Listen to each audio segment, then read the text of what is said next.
기도하겠습니다. 거룩하신 하나님, 오늘도 하나님의 은혜 가운데에 이처럼 찬송하며 이 하루를 시작하게 하시니 참 감사합니다. 하나님께서 저희들을 향하여 베풀어 주신 그 사랑에 기뻐하며 그저 즐거워하며 살아가던 그런 어리고 유치한 때도 있었습니다마는 하나님께서는 때를 따라 저희들에게 풍성한 은혜를 부어 주셨을 뿐 아니라 주님의 일을 맡기셔서 주님의 일에 동참하는 기쁨을 갖게 하여 주십니다. 그리고 그 일을 통하여 저희가 주님께로 더 가까이 가게 하시고 또 그 시간을 통하여 하나님의 도우시는 은혜도 풍성히 얻게 하여 주십니다. 하오나 저희들이 참 어리석고 연약하여서 주님의 일을 감당하고자 한다고 하지만 하나님의 뜻대로 하기보다는 저희의 만족을 더 중요하게 여길 때도 있고 또 때로는 자존심을 내세울 때도 있습니다. 하지만 하나님 앞에서 저희들 믿음의 길을 걸어갈 때에 저희들을 언제나 이끄시는 주님 앞에 늘 감사하오며 또한 저희들에게 베푸신 은혜를 인하여 기뻐하며 또한 이끄시는 주의 사랑으로 인하여 풍성한 열매를 맺을 수 있도록 주님 저희들을 도와주시기를 기도드립니다. 때로는 저희들이 원하는 대로 되지 않을 때가 있습니다마는 그럴 때 주님을 더욱 의지하게 하시고 또한 때로는 저희들의 생각도 바꾸시고 얼굴 표정도 바꾸시고 말투도 바꾸시고 또 노력하는 방식도 바꾸어 주셔서 어찌하든지 복음이 전달되어지고 복음으로 흥왕케 되어지며 주님의 사랑으로 주의 백성들을 위로하고 섬기는 귀중한 경험을 저희들이 늘 풍성히 가질 수 있도록 인도하여 주시기를 기도드립니다. 사도 바울이 그랬던 것처럼 저희도 때로는 하나님께서 베풀어 주신 은혜에 참여하는 기쁨도 누리게 될 것이며 또한 그로 인한 안타까운 마음도 가지게 될 것입니다. 주님, 저희에게 주님의 마음, 아버지의 마음 깨닫는 지혜를 주시고 성령 하나님 의지하여 주의 길로 함께 걸어갈 수 있도록 오늘 다시금 저희들이 손 내밀고 마음을 열어 주의 백성들 앞에 주님의 사랑을 증거하는 전달자로 또 은혜의 통로로 살게 하여 주시기를 기도드립니다.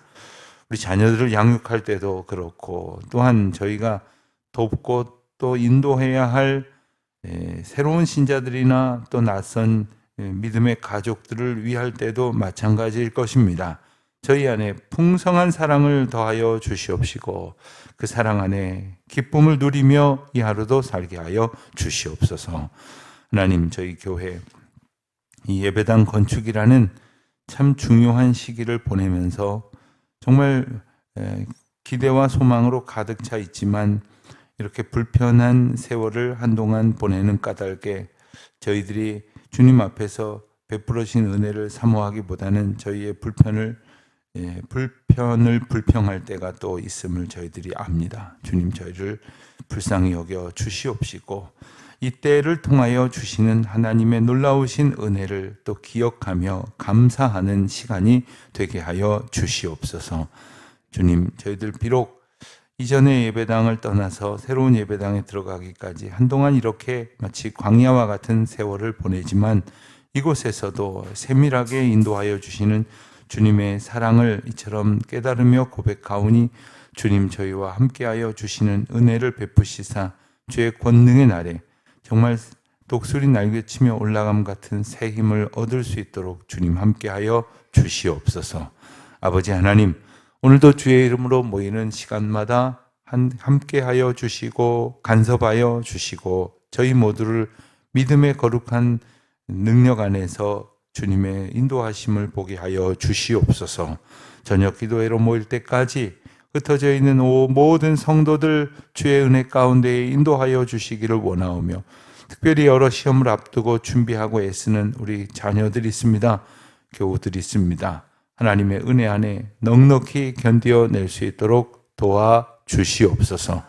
주님, 특별히 병중에 있는 우리 교우들 위로하여 주시옵시며 하나님께서 고치시는 은혜를 맛보아 누리게 하여 주시옵소서.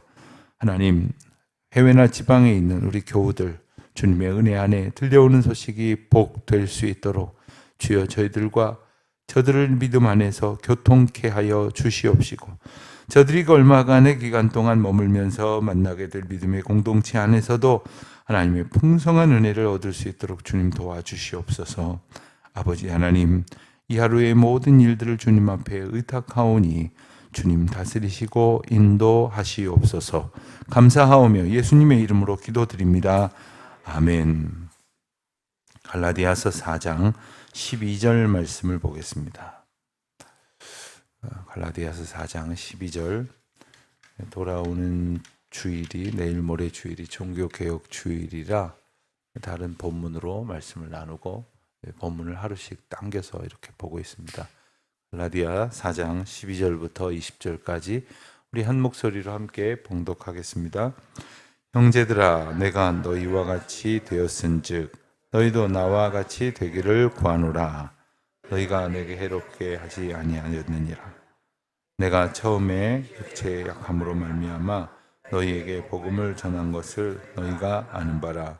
너희를 시험하는 것이 내 육체에 있으되 이것을 너희가 없인 여기지도 아니하며 버리지도 아니하고 오직 나를 하나님의 천사와 같이 또는 그리스도 예수와 같이 영접하였도다. 너희의 복이 지금 어디 있느냐? 내가 너희에게 증언하노니 너희가 할 수만 있었더라면 너희의 눈이라도 빼어 나에게 주었으리라. 그런즉 내가 너희에게 참된 말을 함으로 원수가 되었느냐? 그들이 너희에게 대하여 열심내는 것은 좋은 뜻이 아니요 오직 너희를 이간시켜 너희로 그들에게 대하여 열심을 내게 하려 함이라. 좋은 일에 대하여 열심으로 사모함을 받음은 내가 너희를 대하였을 때뿐 아니라 언제든지 좋으니라. 나의 자녀들아, 너희 속에 그리스도의 형상을 이루기까지 다시 너희를 위하여 해산하는 수고를 하노니 내가 이제라도 너희와 함께 있어 내 언성을 높이려 함은 너희에 대하여 의욕이 있음이라. 아멘. 우리가 살다 보면 참 듣기 좋은데 잘 하게 되지 않는 말 중에 이런 말이 있습니다. 당신처럼 되고 싶습니다. 당신처럼 되기를 내가 애쓰지만 그렇게 될지는 모르겠습니다. 또 반대로 나처럼 되라, 이런 말도 함부로 할 수 없는, 쉽게 할 수 없는 그런 말일 것입니다. 어떤 드라마를 보면 이런 장면이 흔히 나옵니다. 부모 앞에 자녀가 막 대들고 반항하다가 나는 아버지처럼 살지 않을 거예요. 나는 엄마처럼 되지 않을 거야. 뭐 이러면서 하는 말을 들으면 참 연기하는 것이지만 보면서 마음이 참 아플 거예요. 그렇지 않겠습니까? 그런데 또 반대로 여러분 자녀분들이 여러분에게 나는 엄마처럼 살고 싶다고, 아빠처럼 되면 더 바랄 게 없겠다고 이렇게 말을 하게 된다면 아마 부모님의 마음 참 기쁘고 행복할 것이라 생각이 듭니다. 이런 말들은 대단한 신뢰의 관계, 존중과 존경의 의미가 포함된 관계 속에서나 할 수 있는 이야기가 아니겠습니까? 사도 바울이 오늘 그런 언급을 하고 있습니다. 12절에 보니까 형제들아, 내가 너희와 같이 되었은즉 너희도 나와 같이 되기를 구하노라. 나 좀 닮고 나처럼만 해, 이런 이야기가 아닙니다. 내가 너희와 같이 되었다. 너희도 나와 같이 되기를 구하노라. 이게 어떻게 된다는 얘기고 어떻게 되었다는 얘기입니까?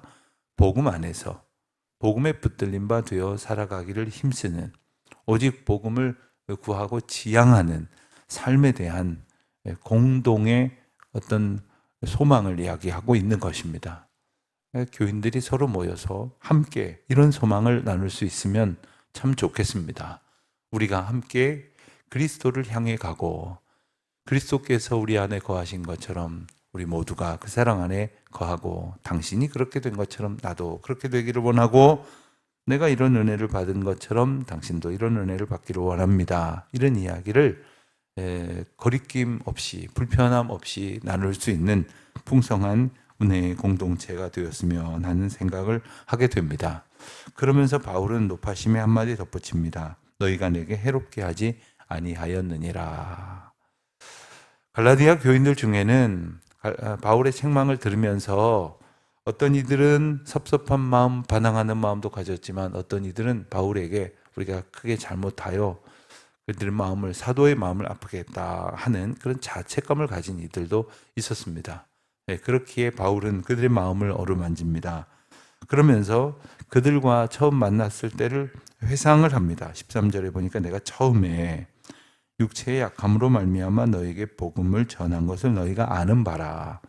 처음에 바울이 갈라디아 교회에 와서 복음을 전했을 때 그때 어땠느냐 하는 거죠. 1차 전도 여행 때를 아마 회상하는 것일 텐데 이제 그때 복음을 전하던 그 무렵에 바울은 여러 가지 어떤 그 육체적인 문제를 안고 있었습니다. 이건 단지 체력이 약하다 하는 정도의 문제만이 아니라 그에게 있었던 어떤 치명적인 육체의 연약함과 그것이 때로는 그를 처음 만난 사람들을 놀래키게 할 정도의 일들을 포함하고 있었기 때문입니다. 어떤 분들은 이 예수님의 음성을 듣고 밝은 빛을 쬐었을 때를 원인으로 추정하면서 그에게 심각하고 오래된 안질이 있었다 이렇게 말하기도 하고 또 그가 사람들 앞에서 덜어는 발작을 일으키기도 하는 간질병을 고질적으로 가지고 있었다. 뭐 그 외에도 여러 가지 추정을 합니다만은 바울은 그런 자신의 육체적인 그러한 핸디캡을 내 육체의 약함 혹은 하나님께서 주신 가시 이런 표현으로 인정을 했습니다. 그리고 하나님께 여러 차례 간구했으나 내 은혜가 내게 족하다 하시는 말씀으로 그 고난을 오히려 하나님의 은혜 안에 거하는 어떤 그 인도하심으로 받아들이게끔 하나님께서 내게 그렇게 응답하셨다. 이런 표현을 바울은 여러 서신에서 하고 있지 않습니까? 자, 그 얘기를 하고 있는 겁니다. 자, 바울이 와서 갈라디아 교인들에게 복음을 전하다가 마치 저처럼 지금 설교를 하고 있는데 갑자기 제가 이렇게 말을 몇 초만 멈춰도 여러분들이 왜 저러지? 이러고 보는데 바울이 거기서 발작을 했다고 한번 생각해 보세요. 제가 어릴 적에 저희 제가 다녔던 교회에 여자 전도사님이 한 분 계셨는데 이분이 정말 너무너무 훌륭한 분이고 정말 교회에 헌신적으로 봉사하고 수고하시다가 아예 조금 더 이제 연약한 성도들을 돕겠다고 이제 신학교를 야간으로 다니시면서 교회를 전도사로 이렇게 섬기셨던 그런 분이셨어요. 그런데 이분이 정말 간질병이 있었어요. 저도 몇 차례 보았는데 이렇게 발작을 하시는데 사실 그로부터 얼마 지나지 않아서 좋은 약이 나와서 그냥 약 하나를 일주일에 한 번인가만 먹어도 그것을 이렇게 진정시키면서 살 수 있는 그런 경미한 형편이지만 몇 번 교인들 앞에서 그러니까 교인들이 뭐라고 생각을 하겠어요? 저 사람은 자기도 저렇게 저런 병도 저 흉측한 병이라고 또 꼭 그럴 때 말해요. 저런 흉측한 병도 하나님 앞에서 고침을 받지 못하면서 뭘 어디서 하나님의 사랑이 은혜니 이런 소리를 할까? 이런 말을 하는 사람이 정말 있더라는 것을 저도 보았고 우리가 흔히 생각을 할 수 있는 거죠.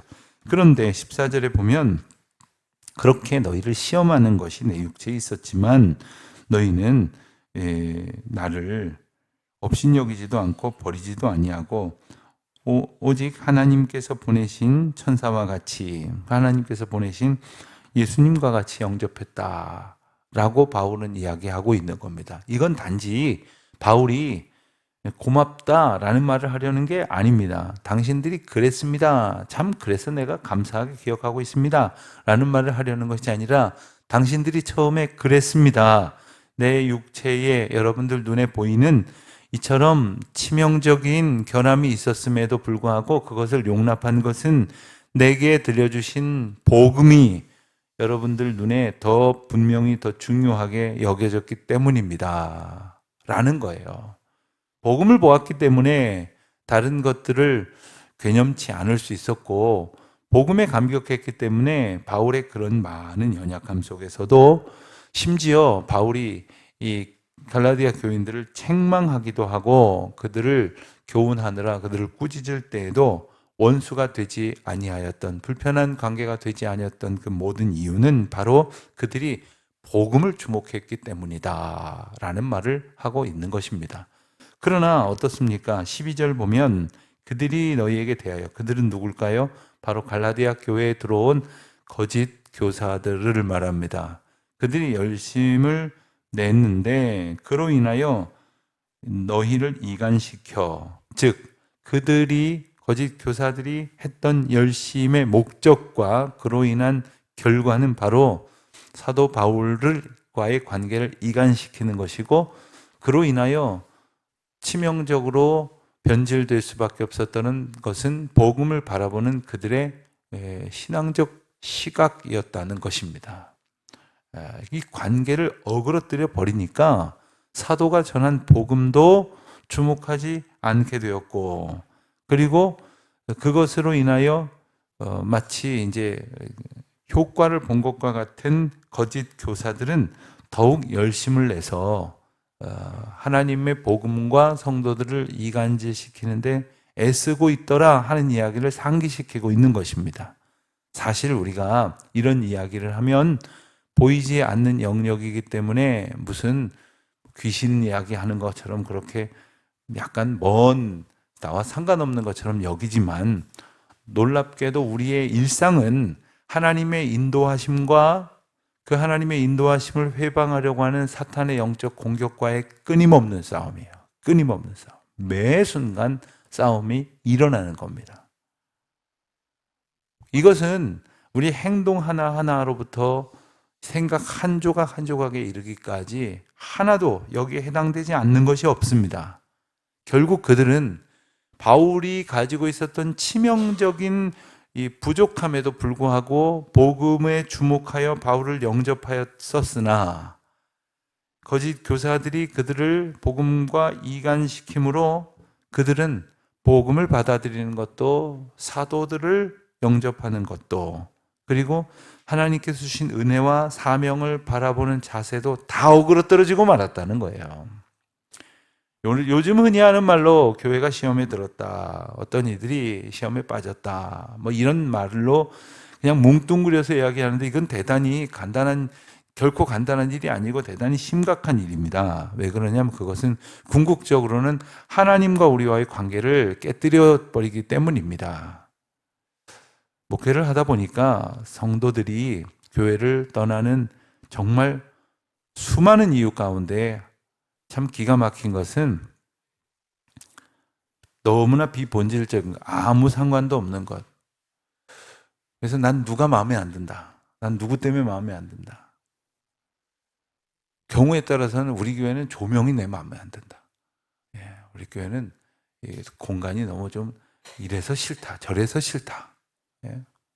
뭐 이유를 제가 뭐 구체적으로 되지 않더라도 아주 본질적이지 않은 것을 가지고 트집 잡아서 이제 교회를 이렇게 거부하는 그런 분들이 있는데, 그러면 그런 환경이 없는 다른 교회 가면 신앙생활을 잘하느냐?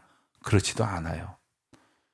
이 교회에서 기가 막히고 성도들을 시험에 들게 하는 이유로 교회를 떠난 사람들이 다른 교회 가서 신앙생활 잘하는 일을 저는 본 적이 없어요. 왜 그러냐 하면 그 문제 자체를 바라보는 시각이 잘못됐기 때문입니다. 그것을 고치지 않으면 결코 해결되지 않는 부분이에요. 이것을 한 가지 어떤 만족의 조건 정도로 생각을 하면 안 돼요. 그리고 이 시험 가운데 우리가 늘 있다는 것을 반드시 기억해야 합니다.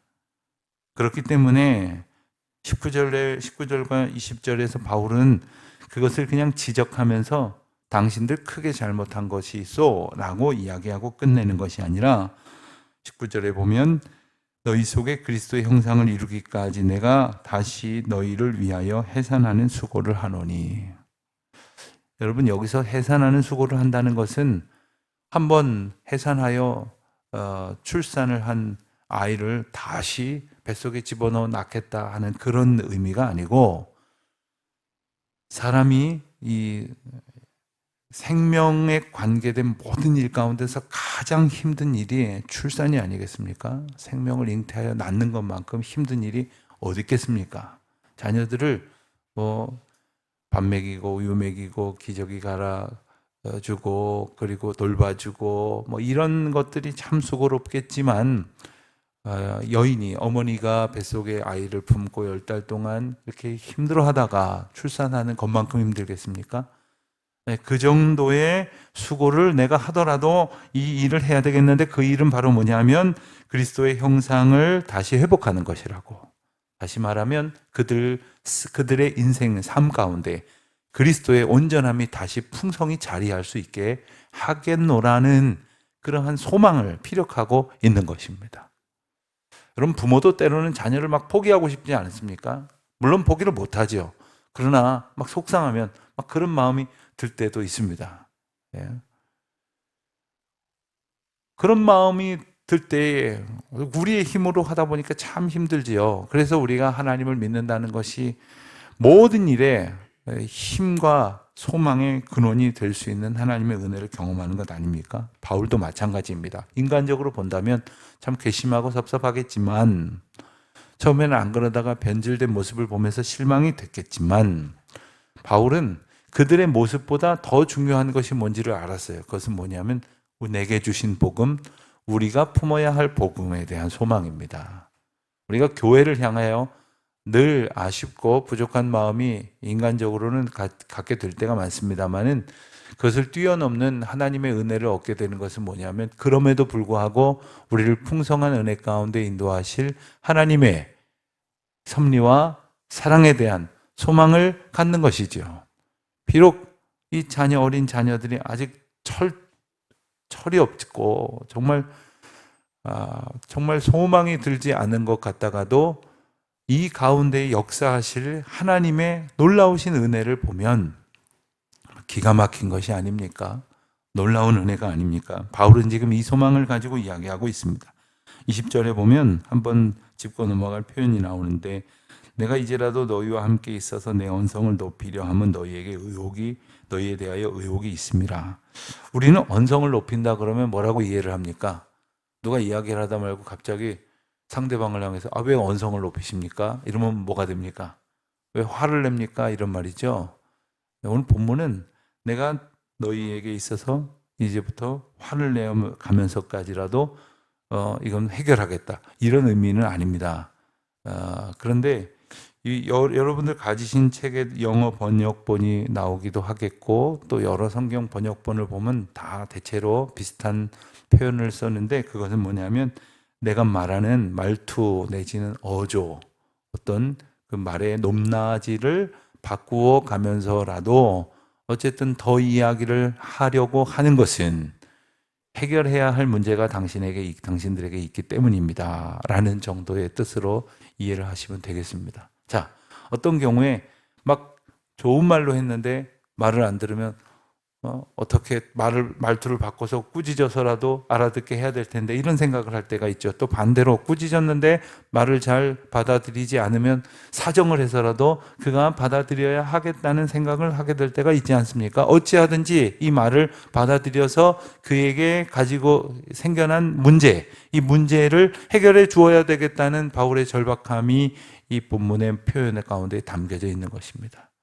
바울은 지금 내가 어떻게 해서라도, 예컨대 말투를 바꿔서라도, 내가 사정을 하더라도, 혹은 좀 심각하게 짚고 때로는 호소를 하고 때로는 조목조목 따져 짚어가면서라도 분명히 해결을 해야겠다는 것은 그대와 나 사이에, 우리 가운데에 해결해야 할 문제가 있고 의혹이 있음이며, 그것은 바로 뭐냐면 그리스도와의 관계를 어그러뜨린 문제이고, 또한 이것은 결국 하나님의 인도하심 가운데 회복되어야만 하는 것이니, 내가 아이를 다시 낳는 그러한 해산의 수고를 하더라도 이 일을 하고자 함이라 하는 그의 소망을 피력하고 있는 것입니다. 얼마나 다행입니까? 바울이 편지를 보내면서 내가 아무리 생각해도 당신들은 도무지 가능성이 없어. 버르장머리도 없고 도무지 복음에 대한 태도도 틀려먹었고 안 되겠어. 그래서 내가 옛날에 애를 썼지만 앞으로는 당신들한테 기대를 안 할 거고 저 다른 마을에 복음 잘 받아들이는 교회에 전념할 테니 그런 줄 아시오. 이러고 결론이 안 났다는 게 얼마나 다행인지 모릅니다. 하나님께서 오늘도 때로는 그렇게 어리석은 모습으로 살아가는 우리들을 결코 포기하지 아니하시고 우리들을 다시 해산하는 수고를 겪으셔서라도 고치시겠다고 말씀하시니 그 은혜를 감사하며 오늘도 고치시는 주님의 은혜 앞에 회복의 기쁨을 누리는 저와 여러분 되시기를 주의 이름으로 축원드립니다. 하나님 아버지, 부족한 저희들 불쌍히 여기시고 성령의 법도로 저희들을 어루만져 주시사 고치시고 싸매시고 낫게 하여 주셔서 어찌하든지 주의 은혜의 날을 살아가는 저희들 되게 하여 주시옵소서. 예수님의 이름으로 기도드립니다. 아멘.